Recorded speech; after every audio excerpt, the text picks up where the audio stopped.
novo alfabeto político. A história julga todos, sem exceção, os bons, os intrometidos e os maus. Porém, no conflito entre o bem e o mal, os intrometidos são os que ganham, pois o que lhe importa, genuinamente, é o status, o poder pelo poder. É o que nos ensina a obra Os Donos do Poder, do autor gaúcho Raimundo Faro, que faz uma análise coordenada e abrangente sobre a formação do patronato político brasileiro. Afinal, qual é a forma dos candidatos serem eleitos? E qual o conhecimento que os eleitores deveriam ter sobre a política?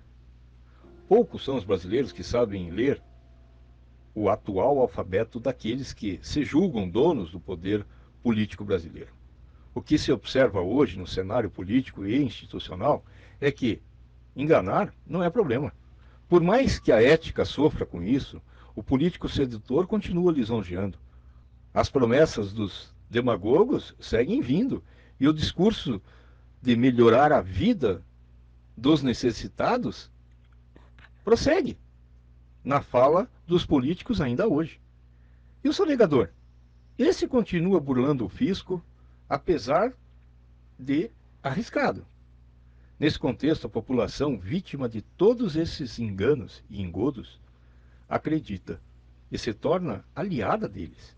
Ou seja, esse é o crédito fácil e barato do enganador. Por essas percepções do povo em relação aos políticos que há uma necessidade urgente de mudanças nas composições de lideranças. Ao olharmos para o futuro próximo, 2022, o povo está buscando candidatos que se posicionem a favor dos interesses efetivos da nação. A mudança cultural que se iniciou em 2016 com o impeachment da então presidente Dilma Rousseff fundamentou-se nas eleições de 2018. O ano de 2016 foi um marco.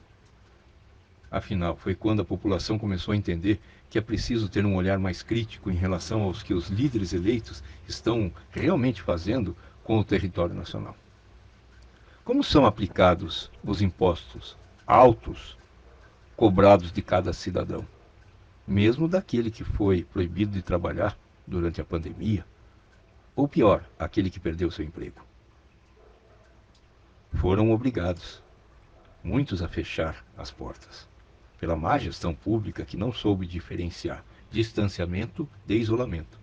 Mas os cidadãos são cobrados a pagar os seus impostos. A partir daquele ano, 2016, a população começou a perceber o quão distantes são os caminhos dos líderes políticos e o povo após as eleições.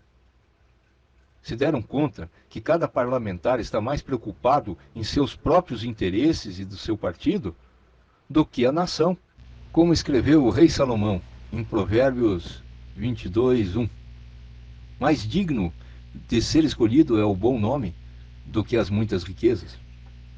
Uma boa reputação é mais valiosa do que o dinheiro. Os aproveitadores desconhecem que uma cultura não é estática. Com o passar dos anos, os indivíduos, sujeitos, cidadãos de uma sociedade podem transformar completamente a cultura local, regional e de uma nação inteira. O mais importante é que as pessoas que vivem a cultura de uma sociedade são as únicas que podem modificá-la. Por isso, é tão importante valorizar o seu voto e jamais vender o nosso poder. O voto é seu, meu amigo. Não negocie com ninguém, nem para o extremo esquerda, nem para o extremo direita, mas pela nação brasileira. Eu creio. Na próxima segunda-feira lançamos Política e Religião. O que as duas se aproximam e no que as duas se afastam. Uma nova coluna.